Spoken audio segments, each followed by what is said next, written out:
Bonsoir, on fait les scientifiques ont inventé un truc. Moi, je vais vous parler tout de suite d'un truc miraculeux d'un espèce de trou noir et comment contrôler la gravité sur Terre. Alors, d'abord, il faut arriver à créer un trou noir.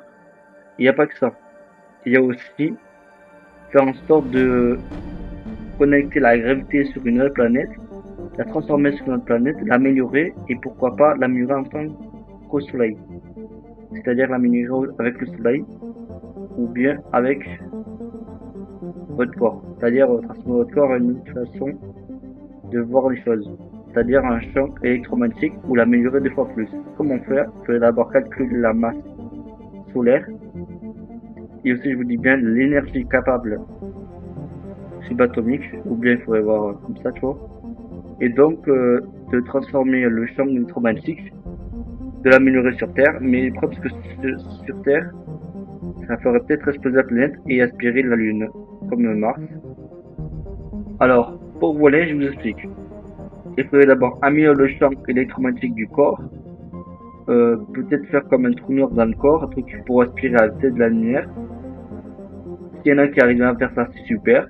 Et moi, je vais commencer à chercher aussi, comme une sorte de trou noir, mais pour créer un trou noir, le truc, c'est que c'est une planète qui est morte. Et donc, le soleil, quand il explosera, sera une naine rouge à la fin. D'abord, ce sera une énorme flamme rouge, après, ça viendra une naine rouge.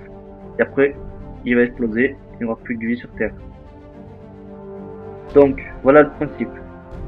C'est que si vous trouvez le champ électromagnétique d'une planète, vous améliorez la capacité d'une planète, vous téléchargez les données, et ensuite, vous les passez d'un truc informatique, d'une puce informatique, capable de stocker des milliards d'énergie puissante, plus que notre planète, et pourquoi pas les mettre dans une autre planète, ou dans notre planète, et envoyer par de la lumière par des lasers, et les renvoyer en tant que soleil. Et là, créer un nouveau soleil.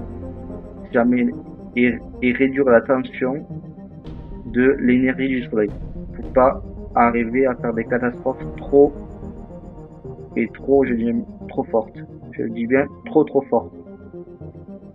Voilà. Alors voici le trou noir. Il y a 2 millions d'années qu'on explique dans cette vidéo, bien sûr.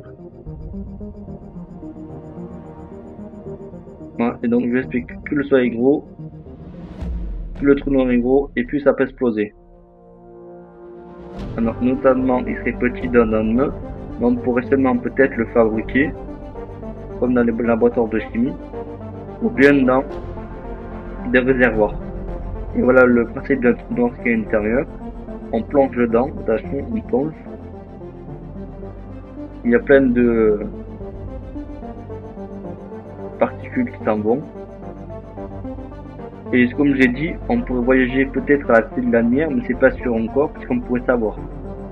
Et donc pourquoi pas faire de l'électricité très fort avec un gros champ électromagnétique amélioré d'une planète, le transformer dans un champ électromagnétique très puissant, calculer tout cette énergie-là, comme une planète, pareil que je vous ai dit, et le transformer dans l'énergie d'un sort d'une puce, ouais, comme je dit, qui absorbe l'énergie d'une planète et qui le met comme dans notre planète, et comme j'ai dit, bien sûr, qui le met dans le vaisseau spatial. Ça, on met pas à la tête de la lumière. En gros, une énergie, bim. Et le connecter à ça, à une espèce d'onde, le renvoyer par une onde et un laser, avec un champ électromagnétique pour avoir calculé la vitesse de la lumière. Et là, vous pourrez calculer le temps, le passé, le temps, le futur, et pourquoi pas, là, je vous dis, faire en sorte que le temps, il passe moins vite. C'est-à-dire le ralentir le temps. J'espère que cette vidéo vous a plu. N'hésitez pas à vous abonner et mettre des commentaires et des j'aime. Ou likez la partie suivante. Prochaine vidéo. À tout à l'heure.